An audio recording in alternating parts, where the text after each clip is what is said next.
Chapter 5, Section 2, Making Waves.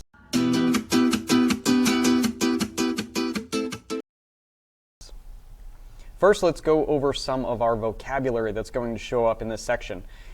There's a lot, so it's important to know what these words mean before we go through and review everything that we've covered and learn the new material.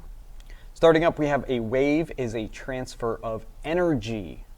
Medium, that's the material through which a wave can travel. Periodic wave is a repetitive series of pulses, a wave sequence in which the particles of the medium are undergoing periodic motion.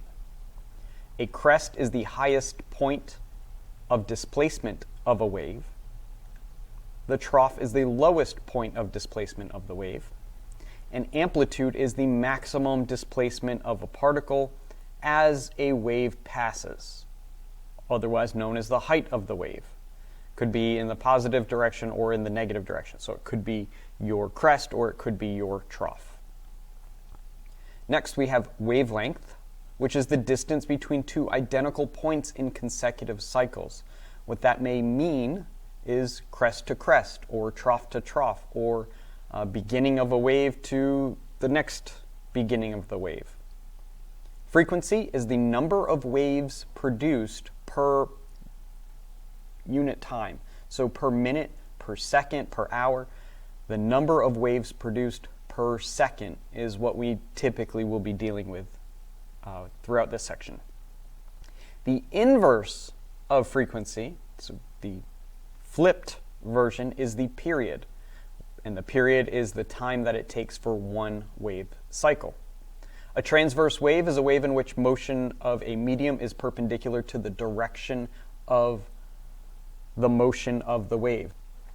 Longitudinal or compression wave is a wave in which the motion of a medium is parallel to the direction of the motion of the wave. Standing wave is a wave pattern that remains in a constant position. All right. At the very beginning of this section, we answered this question: how does water move to make a wave?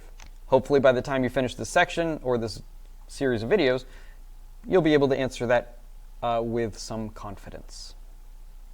All right, so in this long investigate, we modeled two different types of waves. We calculated their speeds and frequencies, and we measured their wavelengths. We noticed some of the cups got hit while others stayed, depending on where they were placed. We watched waves move through each other and briefly add together to make a larger or smaller amplitude. Finally, we created a standing wave and measured its characteristics. All right, so a little bit of anatomy of a wave. So we have the spring, which was a longitudinal wave. That was part C, I think, in the investigate, where we pushed the wave, and then we had these areas of compression, and then these larger areas where the slinky was wider apart. These areas of compression are called compressions. These areas of wideness are called rarefactions. So it's the spreading out. Rarefaction is the spreading out.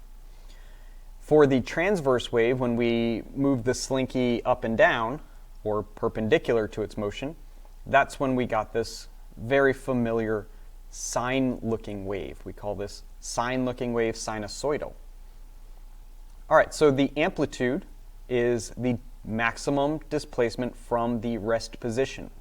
This rest position may also be called equilibrium. That's your amplitude, maximum displacement. We have the crest up here, the highest point. We have the trough, the lowest point. And then we have wavelength from crest to crest. It could be from trough to trough. It could be from this point to this point. And that would just be one wavelength.